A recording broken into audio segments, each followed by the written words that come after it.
Mahabharat.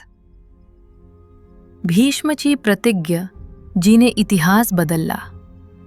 Season 1 episode 3. काही वर्षां निघून गेली जेव्हा देवी गंगाने हस्तिनापूर सोडला होता. नदी अजूनही त्या महान राज्याच्या बाजूने वाहत होती. वरून शांत होती, पण तिच्या पाण्याखाली भविष्याचे गुपित राज लापले होते. राजा शांतनू अजूनही बुद्धी आणि न्यायाने राज्य चालवत होता. त्यांची प्रजा सुखी होती. धर्मदेशाल मार्ग दाखवत होता. पण महालात पुन्हा एकदा शांतता पसरत होती. शांतनूचा मुलगा देवव्रत असा तरुण झाला जो सर्वसाधारण नव्हता. लहानपणापासूनच शिस्तने त्याचा जीवन घडवला होता. तो सूर्योदयापूर्वी उठायचा, थकेपर्यंत सराव करायचा आणि शिक्षण इतका घ्यायचा की ते त्याचा स्वभाव बनायचा. ऋषी वशिष्ठकडे त्याने शास्त्र आणि राजधर्म शिकलं. परशुरामकडे त्याने युद्धकला आत्मसात केली. कोणताही शास्त्र त्याला रोखून शकत नव्हता. कोणताही आव्हान त्याला भीत करत नव्हता. देवता सुद्धा शांतपणे बागत होते, कारण त्यांना माहीत होता हा राजकुमार साधारण आत्मा नव्हे. तारीही देवव्रतला कधी स्तुती हवा होती नाही. तो जगत होता कर्तव्यासाठी, धर्मसाठी आणि आपल्या वादिलासाठी.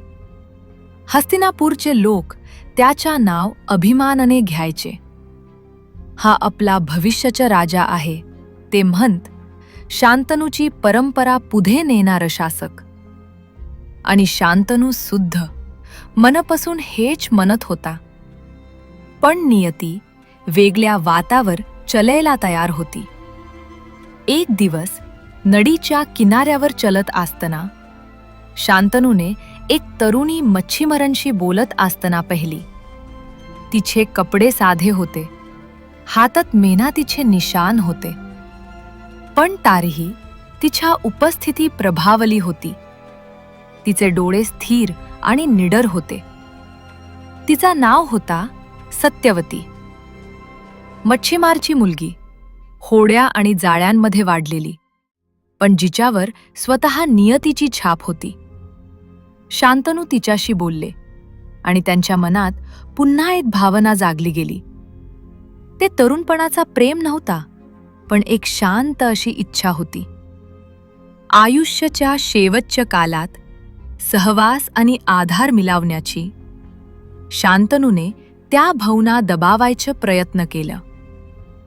राजल इच्छेपेक्षा कर्तव्य मोठा असायला हवं असं तो स्वतःला म्हणत होता.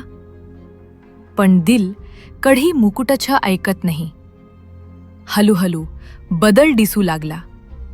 शांतनूचे पाऊल भारी झाले. त्यांची आवाज कमजोर झाली. त्यांची आनंदाची चमक मिटत गेली. राजदरबार चिंतित झाला. सर्वात आधी देवव्रतला हे कालाला. वडिलांवर खूप प्रेम करणारा मुलगा, जो त्यांच्या दुःखाचं कारण समजू शकत नव्हता. जेव्हा देवव्रतने विचारला, शांतनूने तोंड फिरावला. काही सत्य राजमुकुटापेक्षा सुद्धा जास्त भारी असतात. आणि तेव्हाच सत्य समोर आला. सत्यवतीचे वादल. आणि तेव्हाच सत्य समोर आला. सत्यवतीचे वादल. मच्छीमारांचे मुख्य. त्यांनी आपली शर्त स्पष्ट सांगितली होती. माझी मुलगी राज्याशी लग्न करेल, ते शांतपणे मानले, पण फक्त तिच्या मुलालाच. हस्तिनापूरचा राजा बनावला तरच.